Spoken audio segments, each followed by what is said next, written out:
নাটোরের লালপুরের আবদুল্লাপুর বাজারে বৈদ্যুতিক শর্ট সার্কিট থেকে আগুনের সূত্রপাতে ৮টি দোকান ঘর সহ সকল মালামাল পুড়ে ভস্মীভূত হয়ে গেছে। আমাদের লালপুর সংবাদদাতা জানান, এতে অন্তত ১.৫ কোটি টাকারও ক্ষয়ক্ষতি হয়েছে বলে দাবি ক্ষতিগ্রস্তদের। শুক্রবার ভোরে চংদুপৈল ইউনিয়নের আবদুল্লাপুর বাজারে শাহিনের দোকান ঘর থেকে আগুনের সূত্রপাত ঘটে।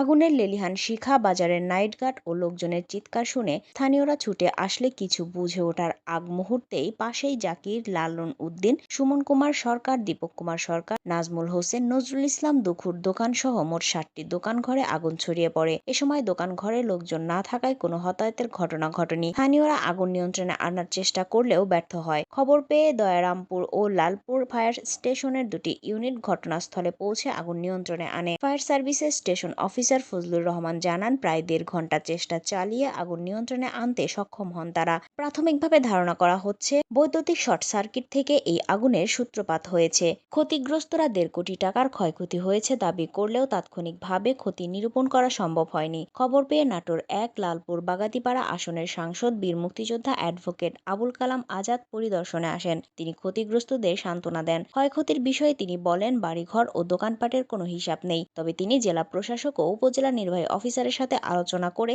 সরকারের পক্ষ থেকে সহযোগিতা করার আশ্বাস প্রদান করেন। আমি ৪টা ২০ মিনিটে আগুনের সংবাদ পাই, সঙ্গে সঙ্গে আসে ৪টা ২৫ মিনিটে আগুনে পুষে যায়।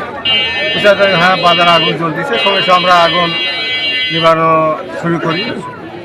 তারপরে আমাদের প্রথম ইউনিট আমরা ধরমপুরে আসি, তারপর কাজ করার সময় লালপুর ইউনিটে চলে আসেন। এখানে আমরা মিলে ইনশাল্লাহ আগুন নিভাতে সক্ষম হয়েছি। মোটামুটি ৮টা দোকান পুড়ে গেছে, কম বেশি, কোনটা দোকান একটু বেশি পড়ছে, কোনটা একটু কম পড়ছে, মোট মিলে 8টা দোকান পুড়িয়ে গেছে। আমাদের প্রাথমিক ধারণা বৈদ্যুতিক শর্ট সার্কিট থেকেই আগুনটা হতে পারে।